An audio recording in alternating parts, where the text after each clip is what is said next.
Hello, welcome back to Materials for Engineering subject. Today we will continue with Unit 2 Steel and Alloys.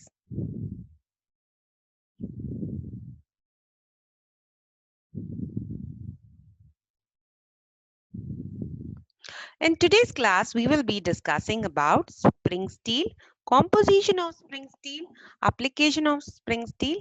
Mattu, at the end of this class, we will be discussing about some of the questions.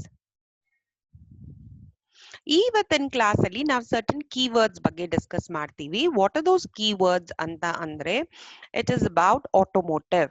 Automotive ಅಂದ್ರೆ ಅರ್ಥ ಏನು? Automobile ಅಂದ್ರೆ vehicles related, motor vehicles related ಅನ್ನೋ ಪದಾನ ನಾವ್ ಯಾವಾಗ use ಮಾಡ್ತೀವೋ ಅದನ್ನ automotive ಅಂತ ಕರಿತೀವಿ. Next is industrial. ಇಂಡಸ್ಟ್ರಿಯಲ್ ಅಂದ್ರೆ ನೀವು ಇಂಡಸ್ಟ್ರೀಸ್ ಎಲ್ಲಿ ನಿಮ್ಗೆ ಗೂಡ್ಸ್ ಸರ್ವಿಸಸ್ ಸಿಗುತ್ತೆ, ನಿಮ್ಮ ಮನೆಯಲ್ಲಿ ಉಪಯೋಗಿಸ್ತಾ ಇರೋ ವಸ್ತು ಯಾವುದೇ ಸಣ್ಣದಿಂದ ದೊಡ್ಡ ವಸ್ತು ಆಗ್ಲಿ ಅದನ್ನೆಲ್ಲ ಇಂಡಸ್ಟ್ರೀಸ್ ಅಲ್ಲಿ ತಯಾರಿಸ್ತಾರೆ. ಈಲ್ಡ್ ಸ್ಟ್ರೆಂತ್ ಅಂದ್ರೆ ಅರ್ಥ ಏನು? ಈಲ್ಡ್ ಸ್ಟ್ರೆಂತ್ ಅಂದ್ರೆ ಅರ್ಥ ಏನು? ವೆನ್ ಯುರ್ ಅಪ್ಲೈಯಿಂಗ್ ಲೋಡ್ ಅಂದ್ರೆ ವೆನ್ ಯುರ್ ಅಪ್ಲೈಯಿಂಗ್ ಲೋಡ್ ಅಥವಾ ಫೋರ್ಸ್ ಯಾವುದೇ ವಸ್ತು ಮೇಲೆ ಅಪ್ಲೈ ಮಾಡಿದಾಗ ಆ ಪರ್ಟಿಕ್ಯುಲರ್ ವಸ್ತು ತಡ್ಕೊಳ್ಳುತ್ತೆ, ಆ ಭಾರನ ಆಗ್ಲಿ ಅಥವಾ ತೂಕನ ಆಗ್ಲಿ ಅಥವಾ ಫೋರ್ಸ್ನ ಆಗ್ಲಿ. That is what is called a strength. So yield strength ಅಂದ್ರೆ ಡಿಫಾರ್ಮೇಶನ್ ಅಂದ್ರೆ ಏನು? ಅದರ ಶೇಪು, ಅದರ ಆಕಾರ ಚೇಂಜ್ ಆಗೋ ಮುಂಚೆ ಅದು ಎಷ್ಟು ತೂಕವನ್ನು ತಡೆಯುತ್ತೋ ಅದನ್ನ ಈಲ್ಡ್ ಸ್ಟ್ರೆಂತ್ ಅಂತ ಕರಿತೀವಿ. You are now already aware about elasticity ಮತ್ತೆ ಪ್ಲಾಸ್ಟಿಸಿಟಿ. ಎಲಾಸ್ಟಿಸಿಟಿ ಅಂದ್ರೆ ಅರ್ಥ ಏನು? ಯಾವಾಗ when you're applying load on any object, after removing the load, when the object returns back to its original position, that is called as elasticity. And when you're applying load on any object and after the removal of the load the deformation becomes permanent, that is called as plasticity. So elasticity andre temporary deformation, plasticity andre permanent deformation. So yield strength andre that is the point at which actually just plastic deformation ಅಂದ್ರೆ ಆ small amount of deformation start ಆಗುತ್ತೆ. But yield strength ಅಂದ್ರೆ that is the point, yield point ಅಂತ ಕರೀತಾರೆ. ನೀವು ಮುಂದಕ್ಕೆ ಹೋಗ್ತಾ ಹೋಗ್ತಾ ನಿಮಗೆ ಅರ್ಥ ಆಗುತ್ತೆ ಈಲ್ಡ್ ಸ್ಟ್ರೆಂತ್ ಅಂದ್ರೆ ಏನ್ ಅರ್ಥ ಅಂತ. ನೆಕ್ಸ್ಟ್ ವರ್ಡ್ ಏನಿದೆ ಡಿಫ್ಲೆಕ್ಷನ್. ಡಿಫ್ಲೆಕ್ಷನ್ ಅಂದ್ರೆ ಅರ್ಥ ಏನು? ಈಗ ಒಂದು ಪರ್ಟಿಕ್ಯುಲರ್ ಲೈನ್ ಇರತ್ತೆ ಅನ್ಕೊಳ್ಳಿ, ರೇಸ್ ವಾಟ್ ಯು ಕಾಲ್ ಎಲೆಕ್ಟ್ರಿಕ್ ಕಂಬಗಳು ನೋಡಿದೀರಾ ಅಲ್ಲ ನೀವು? ಎಲೆಕ್ಟ್ರಿಕ್ ಕಂಬಗಳು ಪೋಲ್ಗಳಲ್ಲಿ ವೈರ್ಸ್ ಏನ್ ರನ್ ಆಗುತ್ತೋ ಯೂಶಲಿ ಎಲ್ಲಾ ವೈರ್ಸ್ ನ ಆ ಕೇಬಲ್ಸ್ ನ ಏನ್ ಇನ್ಸ್ಟಾಲ್ ಮಾಡಿರ್ತಾರೋ ಸ್ಟಾರ್ಟಿಂಗ್ ಅದು ಸ್ಟ್ರೇಟ್ ಇರುತ್ತೆ. ಅದಾದ್ಮೇಲೆ ಏನಾಗ್ತಾ ಆಗುತ್ತೆ, ಯೂಸ್ ಮಾಡ್ತಾ ಮಾಡ್ತಾ over a period of time ಏನಾಗುತ್ತೆ, ಕೆಲವೊಂದು ವೈರ್ ಜಗ್ಗುತ್ತೆ. ಸೊ ಏನಾಗುತ್ತೆ, ದರ್ ಇಸ್ ಡಿಫ್ಲೆಕ್ಷನ್. ಅದನ್ನ ಡಿಫ್ಲೆಕ್ಷನ್ ಅಂತ ಕರಿತೀವಿ. ಟ್ವಿಸ್ಟಿಂಗ್ ಅಂದ್ರೆ ಅರ್ಥ ಏನು? ಟರ್ನ್. ನೀವ್ ಯಾವ್ದನ್ನ ಟರ್ನ್ ಮಾಡಿದ್ರೆ ಅದನ್ನ ಟ್ವಿಸ್ಟಿಂಗ್ ಅಂತ ಕರಿತೀವಿ. ಈಗ ನೀವ್ ಒಂದು ಪೋಲ್ ಸುತ್ತ ತಿರ್ಗಾಡ್ದಾಗ you're turning around the pole, you're twisting around the pole ಅಂತ ಕರೀತಾರೆ. ಕ್ವೆಂಚ್ಡ್ ಮತ್ತೆ ಟೆಂಪರ್ಡ್. ಈ ಕ್ವೆಂಚ್ಡ್ ಮತ್ತೆ ಟೆಂಪರ್ಡ್ ಏನಿದ್ಯೋ ಈ ಎರಡೂ ಪದಗಳು ನಿಮ್ಗೆ ಮುಂದಿನ ಚಾಪ್ಟರ್ಸ್ ಗಳಲ್ಲಿ ತಿಳಿಯುತ್ತೆ. ಅಂದ್ರೆ ಅದನ್ನ ಹೀಟ್ ಟ್ರೀಟ್ಮೆಂಟ್ ಪ್ರಾಸೆಸ್ ಅಂತ ಕರೀತಾರೆ. ಈ ಹೀಟ್ ಟ್ರೀಟ್ಮೆಂಟ್ ಮಾಡಿದಾಗ ಏನಾಗತ್ತೆ, ಯಾವುದೇ ಒಂದು ವಸ್ತುವಿನ ಹಾರ್ಡ್ನೆಸ್ ಆಮೇಲೆ ಟಫ್ನೆಸ್ ಪ್ರಾಪರ್ಟೀಸ್ ಇನ್ಕ್ರೀಸ್ ಆಗತ್ತೆ. ಸೊ ಅದಕ್ಕೋಸ್ಕರ ಕ್ವೆಂಚಿಂಗ್ ಮತ್ತೆ ಟೆಂಪರಿಂಗ್ ಮಾಡ್ತಾರೆ. ಅದು ಒಂದು ಪ್ರಾಸೆಸ್. ನೆಕ್ಸ್ಟ್ ಇದೆ composition. Now at this point in time you already aware of composition. Composition ಅಂದ್ರೆ ಅರ್ಥ ಏನು? ಮಿಶ್ರಣ. ಡಿಫ್ರೆಂಟ್ ಮೆಟಲ್ಸ್ ನ ಎಷ್ಟು ಪರ್ಸೆಂಟೇಜ್ ಅಲ್ಲಿ ಹಾಕಿರ್ತಾರೋ ಅದನ್ನ ಕಾಂಪೋಸಿಷನ್ ಅಂತ ಕರೀತಾರೆ. ಈಗ suppose if I say that 0.5 of percentage of carbon is in the given material of steel ಅಂದ್ರೆ ಅರ್ಥ ಏನು? a particular steel ಅಲ್ಲಿ 0.5% ಕಾರ್ಬನ್. a particular steel ಆ 0.5% ಏನ್ ಹೇಳ್ತೀವೋ that is with respect to 1 kg steel. So ನಿಮಗೆ ಎಷ್ಟು quantity ಕೊಟ್ಟಿರ್ತಾರೋ ಅದ್ರ ಮೇಲೆ ಪರ್ಸೆಂಟೇಜ್ ನ ಡಿಫೈನ್ ಮಾಡ್ತಾರೆ. So if it is 0.5% of 1 kg of steel ಅಂದ್ರೆ ಎಷ್ಟು ಗ್ರಾಮ್ಸ್ ಆಯ್ತು ಯೋಚನೆ ಮಾಡಿ. So that is what is called as composition. So 0.5% carbon ಇದೆ, ಇನ್ ಮಿಕ್ಕಿದ ಐರನ್ ಇದೆ ಸ್ಟೀಲ್ ಅಲ್ಲಿ ಅಂದ್ರೆ, ಸೊ ಎಷ್ಟು ಪರ್ಸೆಂಟೇಜ್ ಐರನ್ ಆಯ್ತು? 100% ಅದನ್ನ ಮಾಡ್ಬೇಕು ಅಂದ್ರೆ 99.5% will be iron and 0.5% will be carbon. This is just an example. ನಿಮ್ಗೆ ಕಾಂಪೋಸಿಷನ್ ಅಂದ್ರೆ ಅರ್ಥ ಆಗ್ಲಿ ಅನ್ನೋ ರೀಸನ್ ಗೋಸ್ಕರ I just explained. Okay. So today's topic is all about spring steel. So ಏನ್ ಹೇಳ್ತಾರೆ spring steel ಅಂದ್ರೆ? Spring is a device that changes its shape in response to an external force, returning to its original shape when the force is removed. So spring, ಎಲ್ಲರೂ spring ನ ನೋಡಿರ್ತೀರಾ. In fact ನೀವು use ಮಾಡೋ ಪೆನ್ಗಳಲ್ಲಿ okay transparent ಇದ್ರೆ pen inside also can you find a small spring. Okay, just to make sure that the pen is in its place. ಆಯ್ತಾ? So pen ಅಲ್ಲೂ spring use ಮಾಡ್ತಾರೆ. ಸೊ ಈ ಸ್ಪ್ರಿಂಗ್ ಅನ್ನೋ ವಸ್ತು ಏನಿದೆಯೋ that is made of what type of steel? It is made up of spring steel. So it is widely used. ಆಮೇಲೆ spring ಅನ್ನೋದು it is definitely not ಒಂದೇ ಒಂದು ಶೇಪ್ ಅಲ್ಲಿ ಇರೋದಿಲ್ಲ, ಡಿಫ್ರೆಂಟ್ ಶೇಪ್ಸ್ ಅಲ್ಲಿ ಇರುತ್ತೆ depending on the application of the spring. So application ಅಂದ್ರೆ ಏನರ್ಥ? ಎಲ್ಲಿ ಅದನ್ನ ನೀವು ಯೂಸ್ ಮಾಡ್ತೀರೋ ಅದನ್ನ ಅಪ್ಲಿಕೇಶನ್ ಅಂತ ಕರಿತೀವಿ. ಸೊ ಈಗ ಇಲ್ಲಿ ಏನ್ ಹೇಳ್ತಾ ಇದಾರೆ ಅಂದ್ರೆ spring is a device that changes its shape in response to an external force.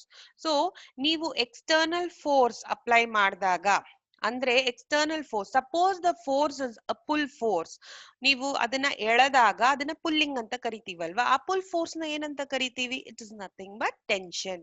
So spring tension ಅಲ್ಲಿ ಇದ್ದಾಗ ಏನಾಗುತ್ತೆ? ಎಕ್ಸ್ಪ್ಯಾಂಡ್ ಆಗುತ್ತೆ. ಅದೇ ನೀವು ಆ ಫೋರ್ಸ್ ನ ರಿಲೀಸ್ ಮಾಡಿದಾಗ ಏನಾಗುತ್ತೆ? ಸ್ಪ್ರಿಂಗ್ ವಾಪಸ್ ಅದೇ ಶೇಪ್ ಬರುತ್ತಾ? ಓಕೆ, ಸೊ ಏನಾಗುತ್ತೆ?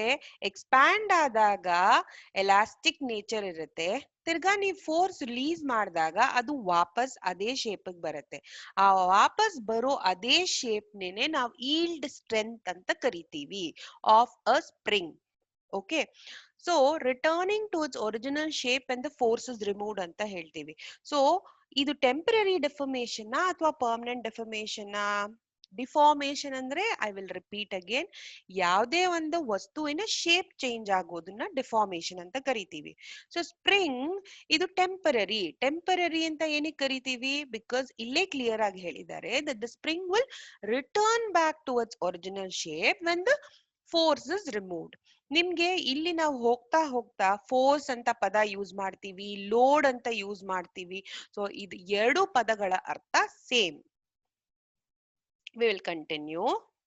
ಸೊ ಇಲ್ಲಿ ನೋಡಿ, ಇಲ್ಲಿ ಸೊ ಸ್ಪ್ರಿಂಗ್ ಸ್ಟೀಲ್ ಅಂತ ಏನಕ್ಕೆ ಹೆಸರು ಕೊಟ್ಟಿದ್ದಾರೆ ಅಂತ ಹೇಳ್ತಾ ಇದ್ದಾರೆ. Spring steel is name given to steels used in manufacture of spring.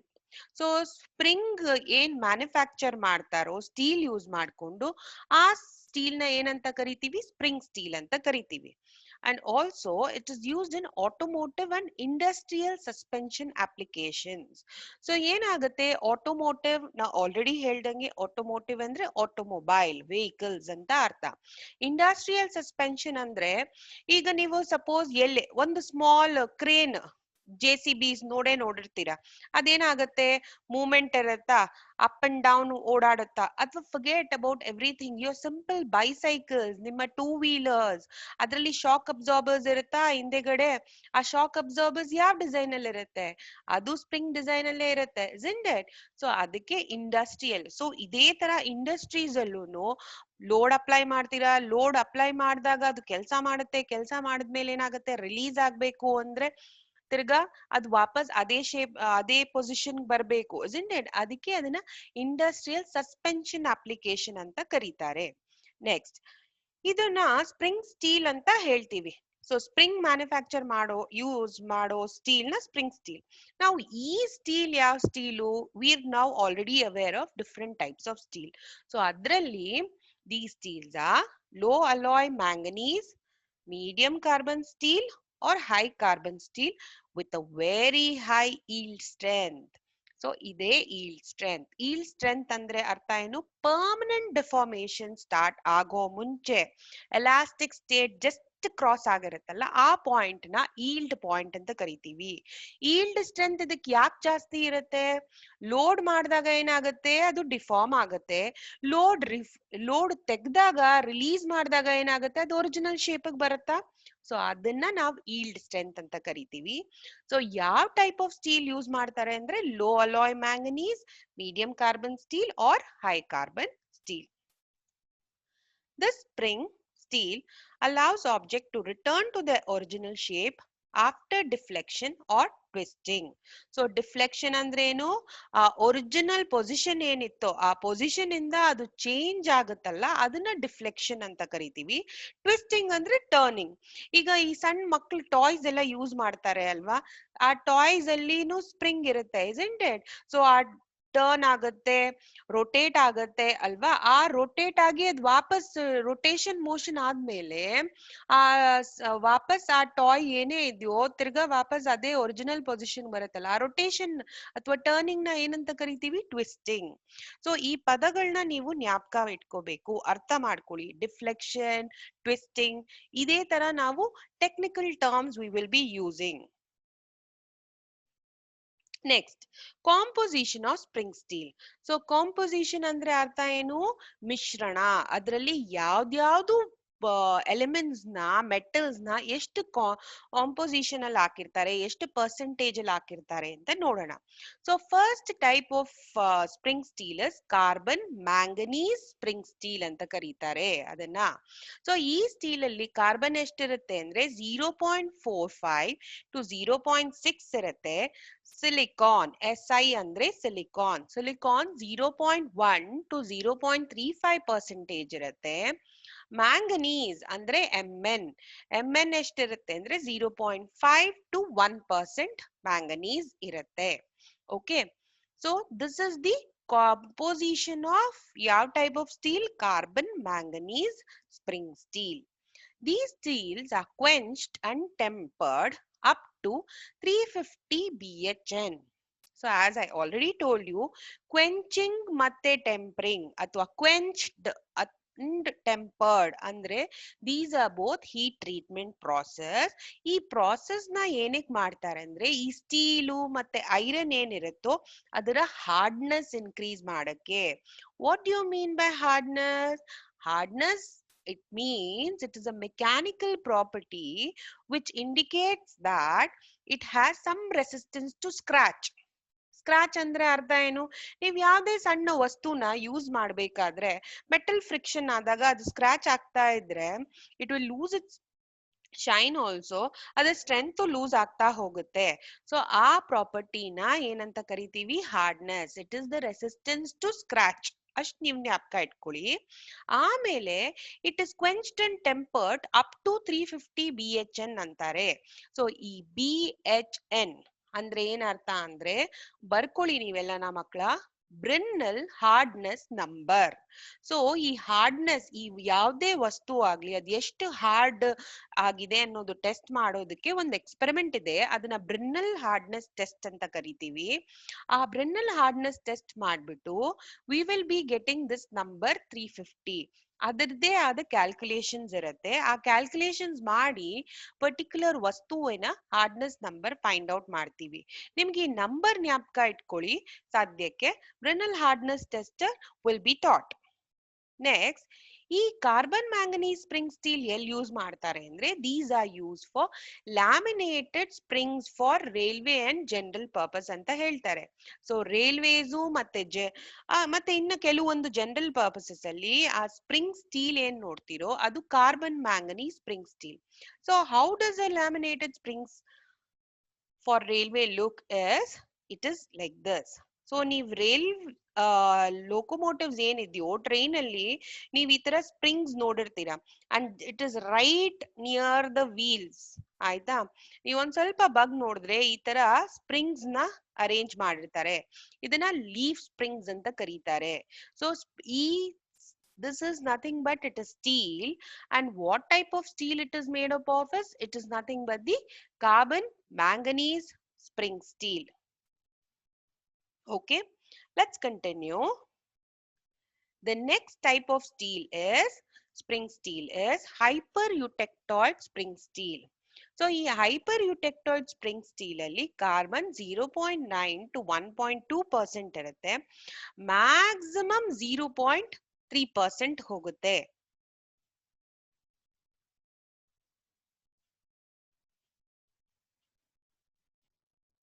The next type of steel is hyper-eutectoid spring steel.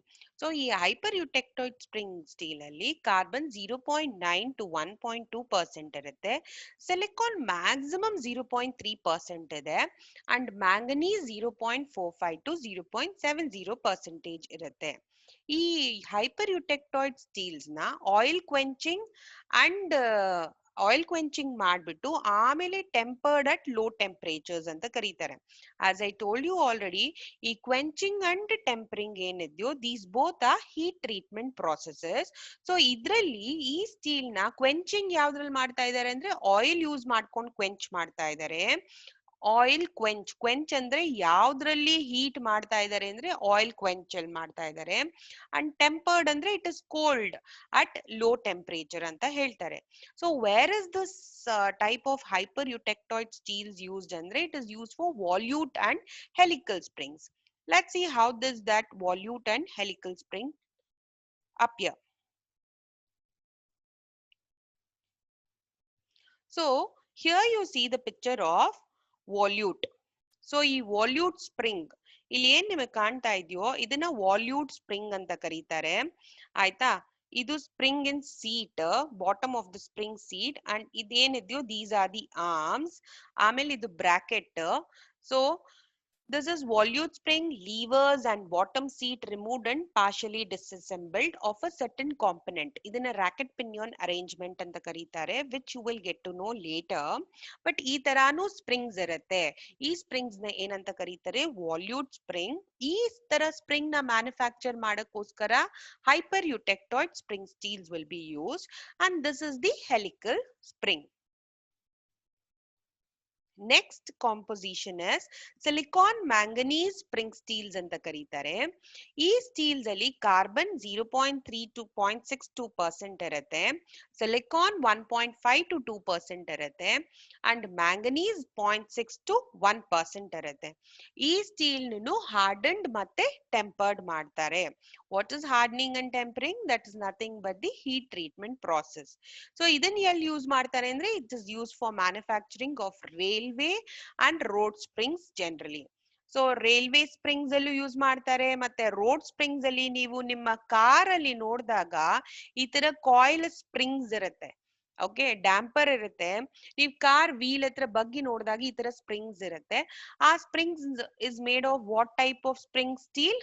It is nothing but the silicon manganese spring steel. So this is about the different compositions of spring steel and the applications you have to remember. Now we will try to answer few questions. Spring steels are low alloy manganese, medium carbon steel, high carbon steel, all of above. Spring steels are widely used in automotive applications, textile applications, pharmaceutical applications, kitchen applications. Dash are quenched and tempered up to 350 BHN. So what is this BHN? BHN andre Brinell hardness number. ಈ 350 ಏನಿದೆಯೋ it is just a number. ಅದು one particular scale ಇರುತ್ತೆ. According to the scale it will be calculated with certain formulas. So the options are carbon manganese spring steel, hyper eutectoid spring steel, silicon manganese spring steel, low chromium spring steel. Next, type of steel used for volute and helical springs are carbon manganese spring steel, hyper eutectoid spring steel, silicon manganese spring steel, low chromium spring steels.